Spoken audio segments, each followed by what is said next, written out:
IndiGo revolt 1859 സിക്സ്റ്റിക്കും ഇടയിൽ നടന്ന പെസൻ റിവോൾട്ടാണ്. IndiGo റിവോൾട്ടിനെ പറ്റി മനസ്സിലാക്കണമെങ്കിൽ അതിൻ്റെ ഹിസ്റ്ററി മനസ്സിലാക്കണം. So 1750s British East India company just ഒരു ട്രേഡർ കമ്പനി മാത്രമായിരുന്നു. ഈ സമയത്ത് അവർ ഇൻഡിഗോ പ്ലാന്റേഷൻസ് തുടങ്ങി ബംഗാളിൽ.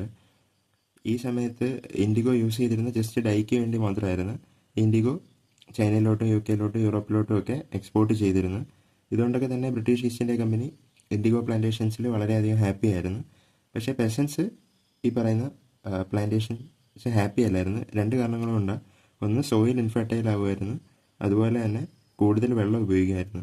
അവരുടെ കൂടുതൽ പ്രോഫിറ്റ് ഏൺ ചെയ്യുന്ന റൈസ് പോലുള്ള കാര്യങ്ങൾ മാറ്റി നിർത്തി അവർക്ക് വെള്ളവും കൂടുതൽ വേണം ഇൻഡിഗോ പ്ലാന്റേഷൻസിന്. അതുപോലെ തന്നെ സോയിൽ ഇൻഫെർട്ടൈൽ ആകുമായിരുന്നു. സോ പെസൻസിനെ അനുനയിപ്പിക്കാൻ വേണ്ടി ഈസ്റ്റ് ഇന്ത്യ കമ്പനി കുറച്ച് ട്രിക്സൊക്കെ യൂസ് ചെയ്യുന്നു. അവർ അഡ്വാൻസ്ഡ് സംസ് കൊടുക്കാൻ തുടങ്ങി. അതുപോലെ തന്നെ ഫ്രോഡിലൻ കോൺട്രാക്റ്റുകളിൽ ഒപ്പുവയ്പ്പിക്കാൻ തുടങ്ങി. അവരുടെ ഫാമിലീനെയും കുട്ടികളെയും അറ്റാക്ക് ചെയ്യാൻ വരെ ഈസ്റ്റ് ഇന്ത്യ കമ്പനി മുതിരുകയാണ്. സോ ഇൻഡിഗോ റിവോൾട്ടിൻ്റെ ഒരു ടിപ്പിംഗ് പോയിന്റ് ഇവിടുന്നാണ്. ഇത്രയും പ്രശ്നങ്ങളോടെ കടന്നുപോയ പെസൻസ് നാദിയ ഡിസ്ട്രിക്റ്റിൽ വെച്ചിട്ട് ഈ പറയുന്ന ഇൻഡിഗോ റിവോൾട്ടിന് സ്റ്റാർട്ട് ആവുകയാണ്. അവിടെ പ്രധാനപ്പെട്ട ലീഡേഴ്സ് എന്ന് പറയുന്നത് ദിഗംബർ ബിശ്വാസും വിഷ്ണു ബിശ്വാസുമാണ്. ഇൻഡിഗോ കൾട്ടിവേഷൻ ചെയ്യാൻ ഇനി അവർക്ക് താല്പര്യമില്ലെന്ന് അവർ അറിയിച്ച് പെസൻസ് എല്ലാം യുണൈറ്റഡ് ആയി. അതുപോലെ തന്നെ പെസൻസിൻ്റെ യുണൈറ്റഡ് ആ ഒരു ഫേസിന് ശേഷം ബംഗാൾ എഡ്യൂക്കേറ്റഡ് പീപ്പിളും അതിൽ ജോയിൻ ചെയ്യുകയാണ്. സോ ബംഗാൾ എഡ്യൂക്കേറ്റഡ് പീപ്പിളോട് ജോയിൻ ചെയ്തപ്പോഴത്തേക്ക് ലീഗൽ ബാറ്റിൽസ് ആയി അവരുടെ പ്രധാനപ്പെട്ട ടൂള്. അവർ ഓർഗനൈസ്ഡ് മാസ് മീറ്റിങ്ങുകൾ കണ്ടക്ട് ചെയ്ത് ന്യൂസ് പേപ്പർ ക്യാമ്പയിനുകൾ കണ്ടക്ട് ചെയ്ത്. ഏറ്റവും വലിയൊരു ഉദാഹരണമാണ് ദീനബന്ധു മിത്രയുടെ നാടകമായിട്ടുള്ള നീൽ ദർപ്പൺ. ഈ പ്ലേ ഒരുപാട് ഫേമസ് ആയിരുന്നു. പെസൻസിൻ്റെ റിവോൾട്ടിനെ എടുത്തു പറയുന്ന പ്ലേ ആണ് ദീനബന്ധു മിത്രയുടെ നീൽ ദർപ്പൺ. ഇത് ഇൻഡിഗോ റിവോൾട്ട് സമയത്ത് എഴുതിയതാണെന്ന് അറിഞ്ഞിരിക്കുക. ഇത് ബ്രിട്ടീഷുകാർ ബാൻ ചെയ്തു. സോ ദീനബന്ധു മിത്രയുടെ പ്ലേ ആയിട്ടുള്ള നീൽ ദർപ്പൺ ഇൻഡിഗോ റിവോൾട്ട് സമയത്തുള്ളതാണ്. അതുപോലെ തന്നെ പ്രധാനപ്പെട്ട രണ്ട് ലീഡേഴ്സാണ് ബിഷു ബിശ്വാസും അതുപോലെ തന്നെ ദിഗംബർ ബിശ്വാസും. ഇനി ഇതിൻ്റെയൊക്കെ ഫലമായിട്ട് എന്താണ് സംഭവിച്ചതെന്നാണ് നോക്കേണ്ടത്. ഗവൺമെൻറ് ഇൻഡിഗോ കമ്മീഷനെ അപ്പോയിൻറ്റ് ചെയ്തു. സോ ഒരു ഇൻഡിഗോ കമ്മീഷനെ അപ്പോയിൻറ്റ് ചെയ്തു. ഇൻഡിഗോ കമ്മീഷൻ തീരുമാനം എടുക്കുകയാണ് ഇനി മുതൽ റയോട്ട്സിനെ ഇൻഡിഗോ ഗ്രോ ചെയ്യാൻ കമ്പൽ ചെയ്യാൻ പാടില്ലാന്ന്. സോ ഇതാണ് ഇൻഡിഗോ റിവോൾട്ടിൻ്റെ സക്സസ്. ഇൻഡിഗോ കമ്മീഷൻ നവംബർ 1860 റയോട്ട്സിനെ ഇനി ഇൻഡിഗോ കൾട്ടിവേറ്റ് ചെയ്യാൻ ഫോഴ്സ് ചെയ്യാൻ പാടില്ല എന്ന് തീരുമാനമെടുത്തു.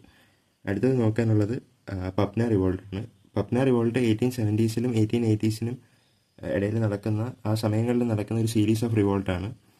ഇതിൻ്റെ ഹിസ്റ്ററി എന്ന് പറയുമ്പോൾ റെൻ്റ് ആക്ട് 1859, ബംഗാളിലെ റെൻ്റ് ആക്ട് 1859 ആണ്. ഇത് പ്രകാരം പെസൻസിന് ഓണർഷിപ്പ് റൈറ്റ്സ് കിട്ടാൻ രണ്ട് ക്രൈറ്റീരിയ ഫുൾഫിൽ ചെയ്യണം. ഒന്ന്, ആ ലാൻഡിൽ 12 വർഷമായിട്ട് കൃഷി ചെയ്യുന്ന ആൾക്കാരായിരിക്കണം. അതുപോലെ തന്നെ എല്ലാ വർഷവും കൃത്യമായിട്ട് ഗവൺമെൻറ്റിന് റെൻറ്റ് കൊടുക്കുന്നവരുമായിരിക്കണം. എന്നാൽ ഒക്കുപ്പൻസി റൈറ്റ്സ് കിട്ടും പെസൻസിന്. സോ ഈ സമയത്ത് പെസൻസ് ഹാപ്പിയായി. കാരണം അവർക്ക് ഇനി 12 വർഷം അവിടെ ജോലി ചെയ്ത് കഴിഞ്ഞാൽ അവർക്ക് ഓണർഷിപ്പ് റൈറ്റ്സ് കിട്ടുവാണ്. പക്ഷേ സമീന്ദാസിന് വേറെ പ്ലാൻസ് ഉണ്ടായിരുന്നു. അവർ ഈ പറയുന്ന റെൻറ്റ് കണ്ടമാനം ഉയർത്തി, ലീഗൽ റൈറ്റ്സിനും ഒക്കെ മുകളിലായിട്ട് ഉയർത്തി. അത് കാരണം പെസൻസിന് അടയ്ക്കാൻ വരാതിരിക്കുക അവരെ ഫോഴ്സ് ചെയ്ത് എവിക്റ്റ് ചെയ്യുകയും ചെയ്യുന്നു അവരുടെ ലാൻഡിൽ നിന്ന്. അതുപോലെ തന്നെ അവരുടെ കാറ്റിൽസിനും കവുനെയൊക്കെ സീസർ ചെയ്തു. അത് കഴിഞ്ഞിട്ട് ഈ പറയുന്ന യൂസഫ് ഷായി പർഗാന എന്ന് പറയുന്ന സ്ഥലത്താണ് പപ്ന റിവോൾട്ടിൻ്റെ തുടക്കം. അവിടെ പപ്ന അഗ്രേറിയൻ ലീഗ് ഫോം ചെയ്യുകയാണ് യൂസഫ് ഷായി പർഗാന ഡിസ്ട്രിക്റ്റിൽ വെച്ചിട്ട്. അവരുടെ ഒരു ഫൈറ്റിംഗ് മെത്തേഡ് എന്ന് പറയുന്നത് ലോയേഴ്സ് വഴിയായിരുന്നു. സോ ലോയേഴ്സ് വഴി അവർ ഈ പറയുന്ന എൻഹാൻസ് ചെയ്ത റെൻസുകൾ അടയ്ക്കാൻ അവർ റെഫ്യൂസ് ചെയ്തു. ഇതിൻ്റെ എല്ലാം ഫലമായിട്ട് ഒരു കമ്മീഷനെ അപ്പോയിൻറ്റ് ചെയ്യുകയാണ്, റെൻലോ കമ്മീഷൻ 1880. സോ 1880 റെൻലോ കമ്മീഷൻ വന്നതിന് ശേഷം ഇമ്പോർട്ടൻ്റ് കണ്ടെത്തലുകൾ ഉണ്ടാവുകയും അതിനുശേഷം ഈ പറയുന്ന റെൻ്റ് ആക്ട് 1859 ഡിഫക്റ്റുകൾ റിമൂവ് ചെയ്യാൻ തീരുമാനിക്കുകയും ചെയ്തു.